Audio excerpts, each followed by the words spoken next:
Hello শ্রোতা বন্ধুরা, গল্প আনলিমিটেড চ্যানেলে আপনাদের সবাইকে স্বাগতম।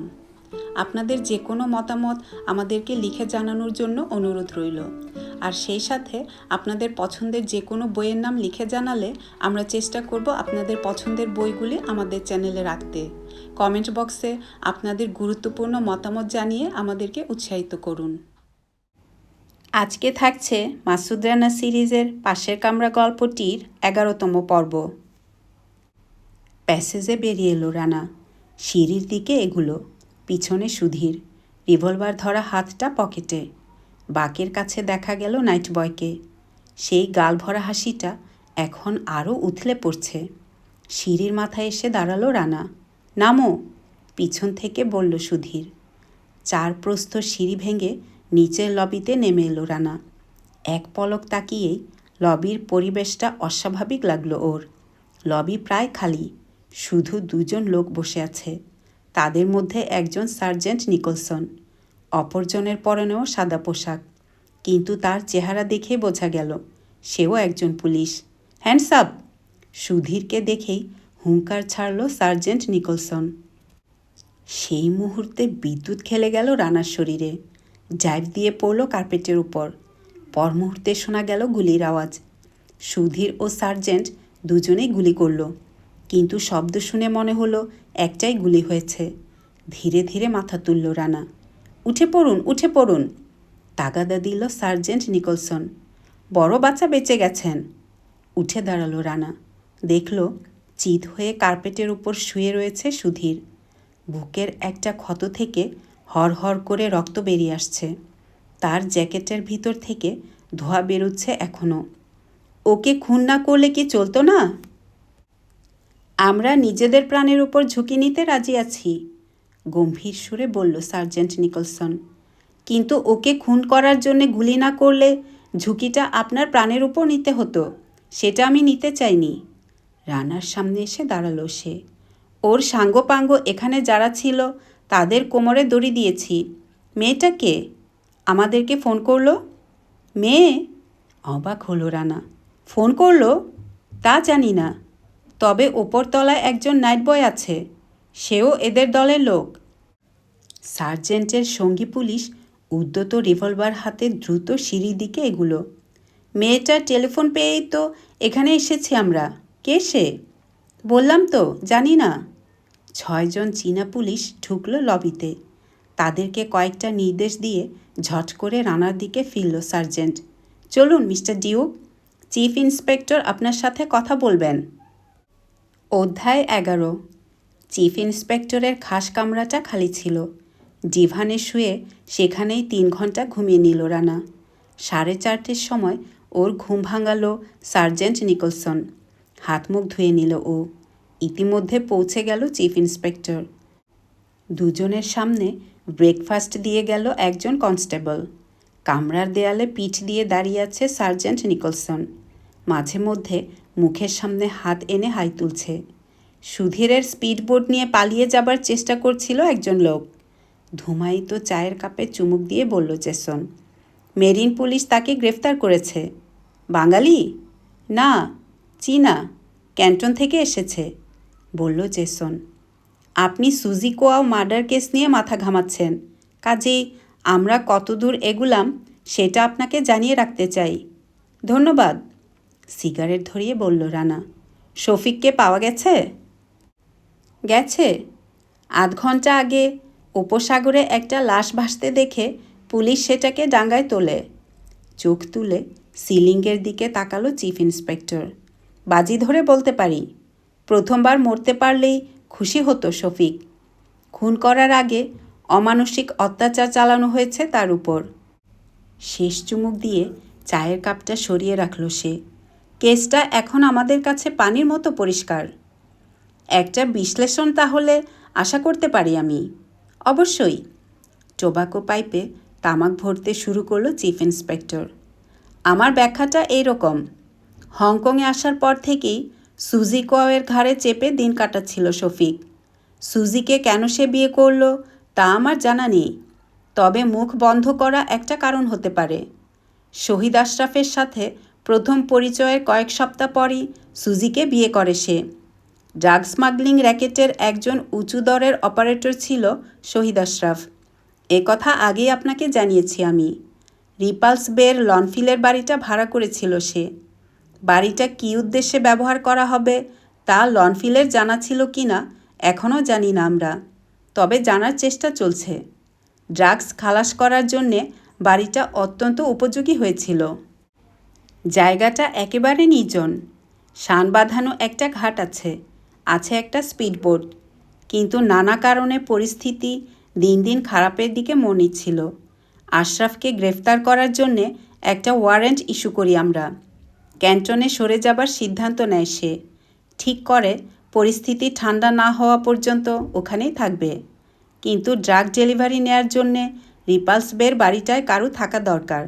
সেজন্যেই আশরাফ রিপালস বের ওই বাড়িতে শফিককে পাঠায়। সুজিকোয়াওকে একরকম ত্যাগ করে ওখানে গিয়ে উঠে শফিক। এরপর আশরাফ ক্যান্টনে চলে যায়। টোবাকো পাইপে আগুন ধরালো চিফ ইন্সপেক্টর। এক মুখ ধোয়া ছেড়ে আবার শুরু করল। এরপর প্রায় 2000 আউন্স হেরোইনের একটা চালান গ্রহণ করার ব্যবস্থা করা হয়। চালানটা কিভাবে ডেলিভারি নিতে হবে তা শফিককে ব্যাখ্যা করে বোঝাবার জন্যে ক্যান্টন থেকে রিপালস বের ওই বাড়িটায় এক রাতে আসতে হয় আশরাফকে। সেই রাতেই হেরোইন ডেলিভারি নেয় ওরা। বাড়ির গুদাম ঘরে সেটা তুলেও রাখা হয়। ঠিক তখন থেকেই হঠাৎ বিরাট ধনী হবার স্বপ্ন দেখতে শুরু করে শফিক। 2000 আউন্স হেরোইন বলতে গেলে 7 রাজার ধন। কিন্তু এত বড় একটা চালান গাপ করে দেবার সাহস তার ছিল না। সে জানত হেরোইন নিয়ে পালালে অর্গানাইজেশন থেকে তাকে খুঁজে বের করে শাস্তি দেবেই। তাছাড়া চালানটা নিজের হাতে একবার এসে গেলে সেটা কোথায় কিভাবে কার কাছে বিক্রি করবে সে সম্পর্কেও কোনো ধারণা ছিল না তার। মনে মনে হঠাৎ ধনী হবার আশাটা ত্যাগ করেছিল তাই। এই সময় ভাগ্যই তাকে একটা সুযোগ করে দিল। কীরকম? গাড়ি নিয়ে লেকি পাসের দিকে যাচ্ছিল ওরা। ওখান থেকে ক্যান্টনে কেটে পড়া খুব সহজ।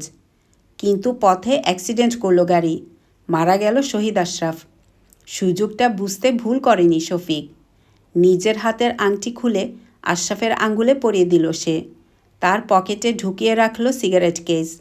তারপর আগুন ধরিয়ে দিল গাড়িতে। নির্জন পার্বত্য এলাকা। সময়টা ছিল ভোর 4টে। কাজেই কারু চোখে ধরা পড়তে হয়নি শফিককে। কাছাকাছি শহর থেকে একটা সাইকেল চুরি করে সে তাড়াতাড়ি ফিরে আসে রিপালস বের বাড়িতে। হেরোইনটা কোথায় সরিয়েছিল সঠিক জানি না। বোধহয় হোটেল কসমোপলিটানেই নিয়ে গিয়েছিল। এইটুকু আমি অনুমান করে বলছি। তবে অন্য কিছু ঘটেছিল বলেও মনে হয় না। আশরাফের লাশটাকে ওর নিজের লাশ হিসেবে শনাক্ত করার জন্যে সুজিকে রাজি করায় সে। তারপর কাউলুনের আন্ডারগ্রাউন্ডে গিয়ে গা ঢাকা দেয়। তা করলো কেন? কাজটা তো আসলে ঝোঁকের মাথায় হুট করে করা। হঠাৎ ধনী হবার সুযোগ পেয়ে সাথে সাথে গ্রহণ করে সেটা। কিন্তু তারপরই উপলব্ধি করলো ফেঁসে গেছে সে। মোটর অ্যাক্সিডেন্টের খবর পাবার সাথে সাথে দলের লোকজন ব্যস্ত হয়ে উঠল। খোঁজ নিতে গিয়ে দেখল বাড়িতে হিরোইন নেই। ওরা ধরে নিল শহীদ আশরাফ পুরো চালান নিয়ে ভেগেছে। তার খোঁজে চারদিকে লোক পাঠালো ওরা। এদিকে শফিকের সমস্যা হলো হংকং থেকে কিভাবে পালানো যায়। কিন্তু পালাবে কিভাবে? সবাই জানে শফিক মারা গেছে। কাজেই পাসপোর্টটা কাজে লাগছে না। জাল পাসপোর্ট জোগাড় করতে হলে বাইরে বেরিয়ে লোকজনকে ধরতে হবে। সেই সুযোগও নেই। তার মানে আটকা পড়ে গেল সে। হেরোইন? এদিক ওদিক মাথা নেড়ে জ্যাসন বলল, ওটা বোধ হয় আর উদ্ধার করা সম্ভব নয়। শফিকের কাছ থেকে ওটার হদিস না জেনে তাকে ওরা খুন করেনি। কিন্তু একটা ব্যাপার বুঝতে পারছি না, বলল রানা। শহীদ আশরাফের লাশ শফিকের বাবার কাছে নিয়ে যেতে রাজি হলো কেন সুজিকোয়াও? হংকং থেকে কেটে পড়া দরকার ছিল সুজির। অথচ ভাড়ার টাকা ছিল না তার কাছে। লাশটা নিয়ে গেলে শফিকের বাবা টাকা দেবেন জেনেই হয়তো তাই। আচ্ছা, ওয়ামের ব্যাপারটা কি? সেও ওদের দলেরই লোক। হেরোইনের ভাগ পাবে আশা করে শফিকের সাথে হাত মেলায়। এয়ারপোর্টে আমার জন্য অপেক্ষা করছিল ওয়াম। ঢাকা থেকে আমি আসছি জানলো কিভাবে? নিশ্চয়ই কেউ খবরটা জানিয়েছিল তাকে। কে হতে পারে সে? ওয়ামের উদ্দেশ্য ছিল শফিকের কাছ থেকে আমাকে দূরে সরিয়ে রাখা।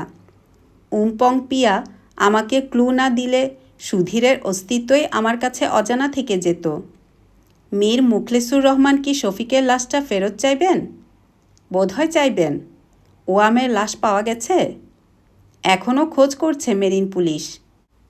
স্পিডবোট থেকে যে চীনা লোকটাকে ধরেছি আমরা, তার মুখ থেকে জানা গেছে দুটো লাশ একই জায়গায় ফেলা হয়েছে। প্রশংসার দৃষ্টিতে তাকালো রানা। অনর্গল কথা বলছে লোকটা, তাই না?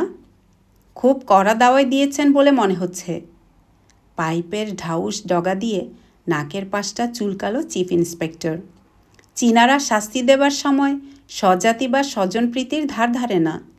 আমার হাতে লোকটাকে তুলে দেবার আগে ৮ ঘন্টা ধরে নিজেদের ইচ্ছে মতো তাকে বানিয়েছে মেরিন পুলিশ। ওদের একজনকে ছুরি মারার চেষ্টা করেছিল লোকটা, কাজেই তার উপর ওরা একটু কঠোর আচরণই করেছে। রানার চোখে চোখ রেখে কি যেন ভাবল সে, তারপর ঠান্ডা গলায় জানতে চাইল, সিলভার মাইন বে থেকে একটা লাশ পাওয়া গেছে, সে সম্পর্কে কিছু জানেন আপনি? লি এনফিল্ড রাইফেল দিয়ে তার মাথায় গুলি করা হয়েছে। তাই নাকি? নির্লিপ্ত দেখালো রানাকে। আজ বিকেলে ওদিকে গিয়েছিলেন নাকি? হ্যাঁ, মনে পড়ছে, গিয়েছিলাম। জলপ্রপাতটা খুব দেখার ইচ্ছে ছিল কি না? ওখানেই তো পাওয়া গেছে লাশটা। তীক্ষ্ণ হলো চিফ ইন্সপেক্টরের দৃষ্টি। তাই? চেহারায় অবাক ভাব ফুটিয়ে তুলে বলল রানা। আপনি গুলির আওয়াজ পাননি? কই না তো।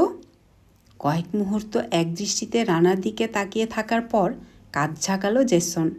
আমি ভেবেছিলাম আপনাকে প্রশ্ন করলে এই লাশ সম্পর্কে কিছু তথ্য পাব, কিন্তু এখন দেখছি কিছুই আপনি জানেন না। তার মানে এই খুনের রহস্যটা চিরকাল অমীমাংসিতই থেকে যাবে। রানা কোনো উত্তর করল না। নিভে যাওয়া পাইপে তামাক ভরে নিল চিফ ইন্সপেক্টর। সুধীরের একটা বোন আছে, ভারী সুন্দর দেখতে।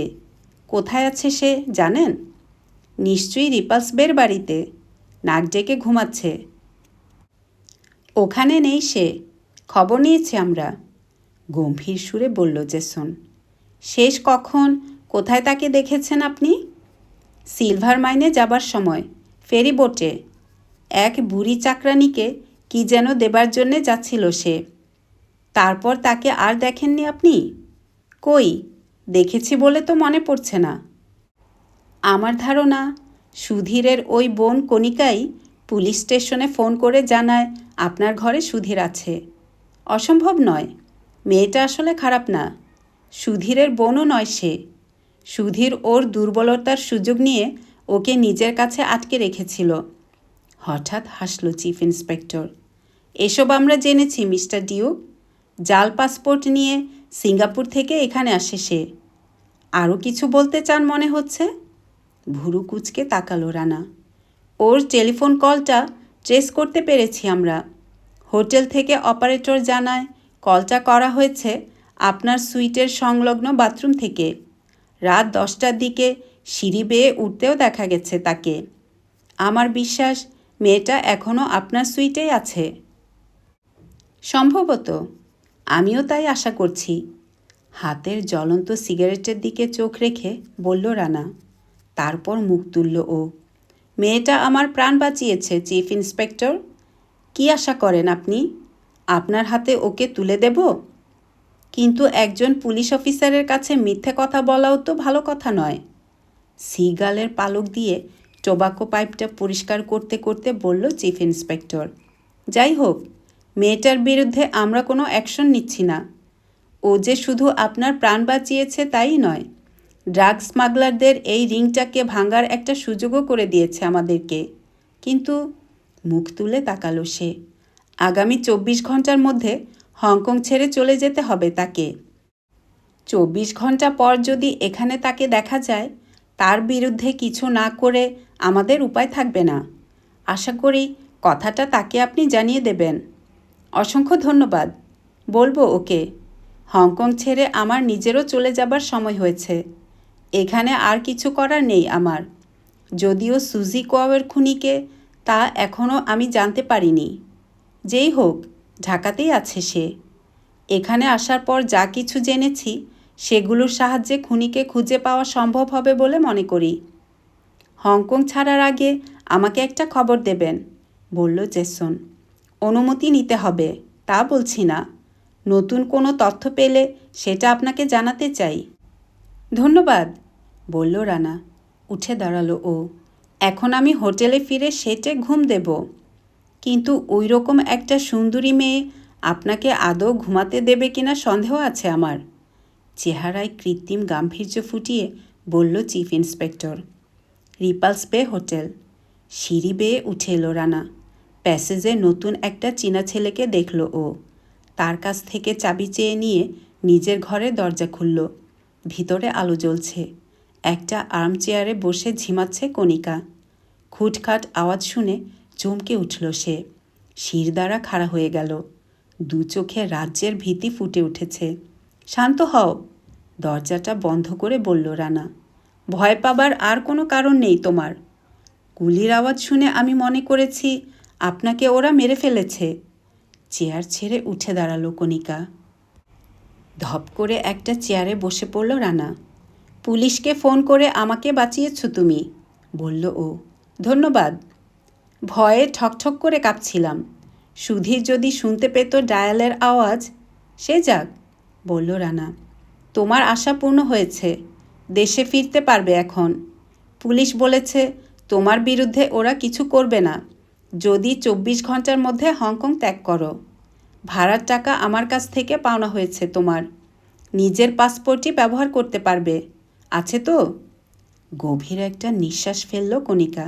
আছে, কিন্তু সুধীর পুলিশের গুলিতে মারা গেছে। তার জন্যে বরং ভালোই হয়েছে ব্যাপারটা। সারা জীবন জেল খাটতে কষ্ট হতো ওর। সত্যি মারা গেছে?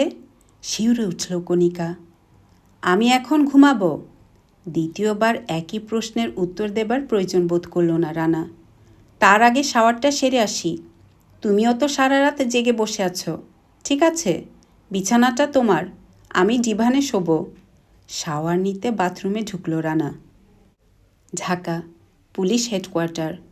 একজন কনস্টেবলের প্রবল প্রতিবাদ উপেক্ষা করে ইন্সপেক্টর ফয়েজ আহমেদের চেম্বারের দরজা ঠেলে ভিতরে ঢুকে পড়ল রানা। মনোযোগ দিয়ে একটা ফাইল দেখছিল ফয়েজ আহমেদ। অনুমতি না নিয়ে কেউ ভিতরে ঢুকেছে বুঝতে পেরে রাগের সাথে মুখ তুলল সে। রানাকে দেখেই নিজেকে সামলে নিল। চেহারায় ফুটে উঠল বিস্ময় ও আগ্রহের ছাপ। হ্যালো ডিউ, ফিরে এসেছো তাহলে? আমি তো ভাবলাম হংকংয়ের মতো জায়গায় তোমার রংবাজি কি আর ঠাঁই পাবে? ওখানকার মাস্তানরা তোমাকে বোধহয় গায়েবই করে ফেলবে। কিন্তু এখন দেখছি বহাল তবিয়তে ফিরে এসেছ। বসো বসো, কি খাবে বলো? চা? কথা না বলে ডেস্কের সামনের চেয়ারটায় বসল রানা। পায়ের ওপর পা তুলে দিয়ে সরাসরি তাকালো ফয়েজ আহমেদের দিকে। আপনার কেসের খবর কি তাই বলুন। খুনিকে ধরতে পেরেছেন? আরে না, তার পিছনে এখনও লাগিনি আমরা। সময় কোথায়? প্রথমে আমরা সেই রহস্যময় আতিকুল্লাহ খানকে খুঁজে বের করার চেষ্টা করছি। তাকে পেলেই সুজি কোয়াওয়ের। বুঝেছি, গম্ভীর সুরে বলল রানা। যেখানে দেখে গিয়েছিলাম সেখানেই আছেন আপনারা। এক চুলও এগোতে পারেননি। তুমি? ব্যঙ্গের সুরে জানতে চাইল ফয়েজ আহমেদ। ঝুঁকে পড়ল ডেস্কের উপর। ওখানে গিয়ে তুমি কি উদ্ধার করে এলে শুনি? আপনার জন্যে চমকপ্রদ একটা তথ্য উদ্ধার করে এনেছি, বলল রানা। সুজি কোয়াও যে লাশটা হংকং থেকে নিয়ে এসেছিল সেটা কার লাশ জানেন? শফিকের। না, ওটা শফিকের লাশ নয়। বোকার মতো কয়েক সেকেন্ড রানার দিকে তাকিয়ে থাকলো ফয়েজ আহমেদ। তারপর রুমাল বের করে ধীরে ধীরে মুখের ঘাম মুছল সে। দেখো ডিউ, আমার সাথে চালাকি করো না। মিছে কথা বলে আমাকে যদি বোকা বানাবার চেষ্টা করো। বড় বেশি বাজে কথা বলেন আপনি, বিরক্তির সুরে বলল রানা। যা বলছি মন দিয়ে শুনুন। মাত্র 2 দিন আগে খুন হয়েছে শফিক। সাগর থেকে ব্রিটিশ পুলিশ উদ্ধার করেছে তার লাশ। এই সপ্তাহের মধ্যে প্লেনে তুলে ঢাকায় পাঠানো হবে। ফ্যাল ফ্যাল করে তাকিয়ে থাকলো ফয়েজ আহমেদ। তারপর ফিসফিস করে বলল, কি আশ্চর্য! তাহলে কফিনের ভেতর কার লাশ ছিল ওটা? শহীদ আশরাফ নামে আরেকজন বাংলাদেশির ড্রাগ স্মাগলার। মাথা চুলকাতে চুলকাতে জানতে চাইল ইন্সপেক্টর, মিস্টার মুখলেসুর রহমানের সাথে দেখা করেছ? করব। নড়ে চড়ে বসল ফয়েজ আহমেদ। আগাগোড়া পুরো ঘটনাটা খুলে বলো আমাকে। না, 1 মিনিট অপেক্ষা করো, তোমার বক্তব্য লিখে নিতে চাই আমি। কলিং বেল বাজিয়ে একজন স্টেনোগ্রাফারকে ডেকে পাঠালো সে। যুবা বয়সের একজন স্টেনোগ্রাফার ঢুকলো ভিতরে। রানার পাশেই বসল সে। শুরু করলো রানা। কণিকাও ওর সাথে ঢাকা এসেছে। এই কথাটা বাদ দিয়ে হংকংয়ে যা যা ঘটেছে সব এক এক করে বলল ও। ঢাকা বিমানবন্দরেই রানার কাছ থেকে বিদায় নিয়েছে কণিকা। নাগরিকত্ব আর চাকরির ব্যবস্থা করে দিলে বাংলাদেশে থেকে যাবে আভাসে এরকম একটা ইচ্ছের কথা জানিয়েছিল রানাকে সে। কিন্তু রানা তাকে নিরাশ করেছে, বলেছে ভাবা ব্যাগের বশে এ ধরনের একটা গুরুত্বপূর্ণ সিদ্ধান্ত নেওয়া ঠিক নয়। ওর প্রাণ বাঁচিয়েছিল বলে আরেকবার কৃতজ্ঞতা প্রকাশ করেছে রানা। কৃতজ্ঞতার নিদর্শন হিসেবে কিছু টাকা আর কিছু উপহার কিনে দিয়েছে তাকে। বিদায় নেবার সময় চোখ দুটো ছলছল করছিল কণিকার। আর আমাদের দেখা হবে না? ধরা গলায় জানতে চেয়েছিল সে। নিঃশব্দে মাথা নেড়ে চলে এসেছে রানা। রানার বলা শেষ হতে স্টেনোগ্রাফারকে বিদায় করে দিল ফয়েজ আহমেদ। নতুন একটা চুরুট ধরিয়ে রানাকে খুঁটিয়ে দেখল কিছুক্ষণ। তারপর জানতে চাইল, কিন্তু এসব থেকে বোঝা গেল না সুজি কোয়াও খুন হলো কেন? বোঝার সময় পেরিয়েও যায়নি, বলল রানা। ওই কফিনটা খুলে দেখতে হবে একবার। ওতে তো আর শফিকের লাশ নেই, কাজেই কবর থেকে তুলতে দিতে মীর সাহেব বোধহয় আপত্তি করবেন না। আপত্তি করতেও পারেন, সেটা আমি দেখব, বলল রানা। কাগজে হিজিবিজি দাগ কাটতে কাটতে বলল ফয়েজ আহমেদ, ওখানে আমার মস্ত একটা ভুল হয়ে গেছে। কফিনটা প্রথমেই আমার খুলে দেখা উচিত ছিল। উঠে দাঁড়ালো রানা। চললাম, মীর সাহেবের সাথে দেখা করতে হবে। তুমি তার অনুমতি পেলেই জানাবে আমাকে, কেমন? তোমার ফোনের আশায় থাকবো আমি, তাই তো? অনুমতি পেলেই জানাবো আপনাকে, বলে বেরিয়ে এলো রানা। গাড়িতে ফিরে এসে সিগারেট ধরালো ও। মীর সাহেবের সাথে সরাসরি যোগাযোগ করা সম্ভব নয়। তার আগে পারভিনকে ফোন করে একটা অ্যাপয়েন্টমেন্ট করা দরকার। সেটা বিকেলের দিকে হলেই ভালো হয়। ঠিক করলো আগে রক্সি বিল্ডিংয়ে ফেরা যাক।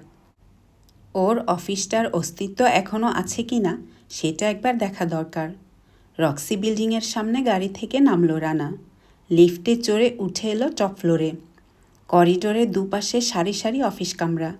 দরজায় হরেক রকম নাম ফলক। প্রথমেই বর্ণবিধি বাণীচিত্র, চলচ্চিত্র প্রযোজক ও পরিবেশক সংস্থা। তারপর জোহরা ট্রাভেল। ছোট একটা প্যাসেজ, প্যাসেজের ওপাশেই ডিউক কনসালটেন্ট। তারপরই বেশ বড় একটা signboard, Zaker Ali Chowdhury, industrial chemist. নিজের অফিসের সামনে এসে দাঁড়ালো রানা। বর্ণবিধি বাণীচিত্রের দরজার আড়াল থেকে ঠিকই ওকে দেখতে পেয়েছে হুকুম আলী। প্রায় ছুটে কাছে চলে এলো সে। রানা ঘাড় ফিরাতেই একগাল হাসল সে। যে স্যার, আমি হুকুম আলী। হংকং থেকে আইয়া পড়লেন স্যার? লগে কিছু দেখতাছি না যে। কেন, কিছু আনেন নাই? কিছু আনতে গেছি, তা কে বলল তোমাকে? দরজার তালা খুলে ভিতরে ঢুকলো রানা। যাও, চা নিয়ে এসো। চরকির মতো ঘুরে দাঁড়ালো হুকুম আলী। আনতাছি স্যার। ঘরের জানালাগুলো সব খুলে দিল রানা। পাশের কামরা থেকে ইন্ডাস্ট্রিয়াল কেমিস্ট জাকির আলী চৌধুরীর স্পষ্ট কণ্ঠস্বর পাচ্ছে ও। সেক্রেটারিকে ডিকটেশন দিচ্ছে। জানালার সামনে দাঁড়িয়ে প্রায় মিনিট 2 ধরে ওর গলাটা শুনল রানা। তারপর ধীর পায়ে ডেস্কের কাছে ফিরে এলো ও। চিঠিপত্রগুলো নেড়েচেড়ে দেখল একবার। মনটাকে স্থির করতে পারছে না ও। কোনো ব্যাপারেই বেশিক্ষণ ধরে ভাবতে পারছে না। মনোযোগ নষ্ট হয়ে যাচ্ছে বারবার। চা নিয়ে ফিরে এলো হুকুম আলী। দেখল চেয়ারে বসে ডেস্কের উপর মাথা ঠেকিয়ে রেখেছে রানা। চা রেখে নিঃশব্দে বেরিয়ে গেল সে। 5 মিনিট পর চায়ের কাপে শেষ চুমুক দিয়ে টেলিফোনের রিসিভার তুলল রানা। মীর মঞ্জিলের বাড়ির নাম্বারে ডায়াল করতেই অপর প্রান্ত থেকে সাড়া দিল পারভিন।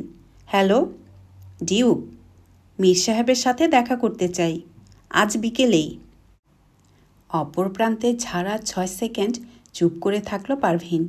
তারপর মৃদু গলায় বলল, বেশ তো, 3টের দিকে চলে আসুন। ভেরি গুড, বলল রানা, কিন্তু তারপরও ফোন ছাড়ল না। পারভিন কিছু জিজ্ঞেস করবে আশা করে অপেক্ষা করল। কিছু জানতে পেরেছেন? কয়েক সেকেন্ড পর চাপা গলায় জিজ্ঞেস করল পারভিন।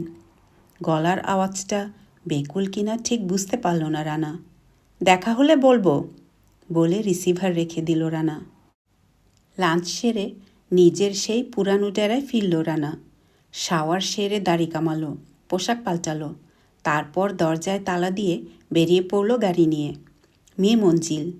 উর্দি পরা বাটলার দরজা খুলে দিল রানাকে। পথ দেখিয়ে নিয়ে চলল অন্দরমহলের দিকে। সোজা পারভিনের অফিস কামরার সামনে এসে থামল বাটলার। নক করল। পথ ছেড়ে দিয়ে সরে দাঁড়ালো একপাশে। ভিতরে ঢুকল রানা। ডেস্কে বসে কাজ করছে পারভিন। চেহারাটা ম্লান, চোখে বিষণ্ণ দৃষ্টি। আসুন মিস্টার ডিউক, বসুন। এগিয়ে এসে ডেস্কের সামনের একটা চেয়ারে বসল রানা। সিগারেট ধরালো। মৃদু শব্দে বন্ধ হয়ে গেল পিছনের দরজাটা।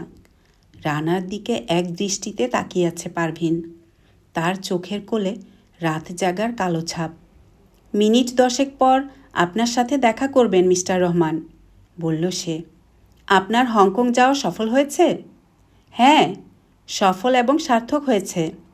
পকেট থেকে মানি ব্যাগ বের করে বলল রানা। ব্যাগটা থেকে একটা ফটো বের করল ও। শহীদ আশরাফের ফটো, যেটা ওকে এই পারভিনই দিয়েছিল। ফটোটা পারভিনের দিকে ছুড়ে দিল ও। আমাকে দিয়েছিলেন এটা, মনে পড়ে?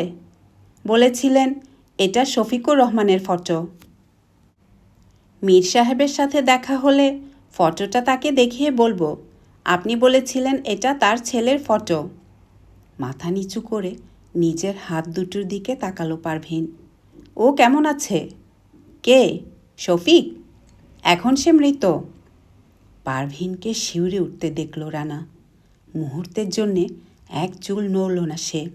তারপর আবার মুখ তুলে তাকালো। চেহারাটা আগের চেয়ে ম্রিয়মান দেখালো। চোখের দৃষ্টিতে সব হারাবার ব্যথা ফুটে উঠেছে। কি ঘটেছিল? ফিসফিস করে জানতে চাইল সে। ড্রাগ স্মাগলিংয়ের সাথে জড়িয়ে পড়েছিল সে, জানতেন আপনি? হ্যাঁ, জানতাম। ডাবল ক্রস করার চেষ্টা করে সে, কিন্তু সঙ্গীদের হাতে ধরা পড়ে যায়। আপনি জেনেছিলেন কিভাবে? কিছুক্ষণ চুপ করে থাকলো পারভিন। তারপর বলল, সেই জানিয়েছিল আমাকে। কেউ জানে না। স্ত্রী হিসেবে আমাকে ও অস্বীকার করার পরও আমি ওকে ভুলতে পারিনি। আমি একটা বোকা মেয়ে। ওর উপর আমার দুর্বলতা আছে বুঝতে পেরে এই দুর্বলতার সুযোগ নিত ও। ওর সমস্ত অপরাধের কথা আমাকে জানাতো, বুঝতাম। এসব আমাকে জানিয়ে ও এক ধরনের বিকৃত আনন্দ পেত। কিন্তু শহীদ আশরাফের ফটোটাকে শফিকের ফটো বলে চালাবার চেষ্টা করেছিলেন কেন? মিস্টার রহমান একজন মহৎ প্রাণ, আদর্শ মানুষ। তার মতো সৎ এবং ভালো মানুষ আমার জীবনে আমি আর দেখিনি। এই নিরীহ ভদ্রলোকের কাছে গোপন করতে চেয়েছিলাম আমি। ছেলে একজন ড্রাগ স্মাগলার, এটা আমি তাকে জানতে দিতে চাইনি। ফটোটা আপনি পেয়েছিলেন কোত্থেকে? শফিক ওর বাবার কাছে বছরে একটার বেশি চিঠি না লিখলেও আমার কাছে প্রায়ই লিখত, বলল পারভিন। একটা চিঠির ভিতর ফটোটা সেই আমাকে পাঠিয়েছিল। শুধু শহীদ আশরাফের ফটো নয়, হংকংয়ে ওর সাথে যাদের পরিচয় হতো তাদের প্রায় সবারই ফটো পাঠাতো ও। বেশিরভাগই চীনা মেয়েদের ফটো।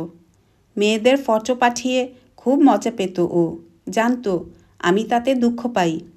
শহীদ আশরাফের ছবিটা হঠাৎ করেই একদিন পাঠায় ও। চিঠিতে লিখেছিল আশরাফের সাথে ব্যবসা করতে যাচ্ছে ও। ব্যবসার কথাটা যে মিথ্যে নয় সেটা বিশ্বাস করাবার জন্যেই বোধহয় পাঠিয়েছিল ওটা। ওর বাবাকে বলে আমি যেন ওকে $5,000 পাঠাবার ব্যবস্থা করি, যাতে আবার নতুন করে জীবন শুরু করতে পারে। টাকা পাঠিয়েছিলেন? মিস্টার রহমানকে আমি কথাটা বলতেই সাহস পাইনি, বলল পারভীন। আমার নিজের অ্যাকাউন্টে কিছু টাকা ছিল, তা থেকে 1010 টাকা পাঠিয়েছিলাম। তারপরেই ওর চিঠি এলো। সাংঘাতিক বিপদে জড়িয়ে পড়েছে ও। চিঠি পড়েই বুঝেছিলাম। ভয়ে একেবারে কুঁকড়ে গেছে ও। চিঠিতে লিখেছিল একটা ড্রাগ স্মাগলারদের দলের সাথে জড়িয়ে পড়েছিল সে। তারা এখন ওকে খুন করার চেষ্টা করছে। লিখেছিল কোথাও গা ঢাকা দিয়ে থাকতে যাচ্ছে ও। শহীদ আশরাফ মারা গেছে, কিন্তু দলের লোকেরা জানে শহীদ আশরাফ নয়, মারা গেছে শফিক। ওর স্ত্রী সুজিকোয়াও আশরাফের লাশ নিয়ে ঢাকায় আসছে। ও যে মারা গেছে তা দলের লোকদের দৃঢ়ভাবে বিশ্বাস করাবার সেটাই নাকি একমাত্র উপায় ছিল। কাঁধ ঝাঁকালো পারভীন। ও যে এতটা নিচে নেমে গেছে ভাবতেও পারিনি আমি। আমাকে অস্বীকার করায় যতটা না আঘাত পেয়েছিলাম তার চেয়ে অনেক বেশি আঘাত পেলাম ওর এই অধঃপতন দেখে। যাই হোক, আমি চাইনি এসব কথা মিস্টার রহমানের কানে উঠুক। কাজটা অন্যায় হচ্ছে। ফটোটা আপনাকে দেবার সময়ই ভেবেছি কথাটা, কিন্তু মিস্টার রহমানের মুখ চেয়ে অন্যায়টা না করে পারিনি। রানা কিছু বলল না দেখে আবার শুরু করল পারভীন। ওয়াম্পিং হো নামে একজন চীনার ঠিকানা দেয় আমাকে ও। কোনো জরুরি খবর থাকলে আমি যেন এই লোককে চিঠি লিখি। ঢাকায় পৌঁছে সুজি যখন মারা গেল এবং মিস্টার রহমান যখন ঠিক করলেন আপনাকে তিনি হংকংয়ে পাঠাবেন, চিঠি লিখে আমি তখন এই ওয়াম্পিং হোকে সাবধান করে দিই। আমি যে আপনাকে শহীদ আশরাফের ফটো দিয়েছি সে কথাও তাকে জানাই। মিস্টার রহমানের কাছ থেকে সত্য গোপন রাখার জন্যে মরিয়া হয়ে উঠেছিলাম আমি, কিন্তু এখন তো তাকে সব কথা আমার জানাতেই হবে, বলল রানা। সত্য জানার জন্যেই তো আমাকে তিনি হংকংয়ে পাঠিয়েছিলেন। নিঃসঙ্গ একজন বৃদ্ধ, তাকে শান্তিতে মরতে দিলে ক্ষতি কী?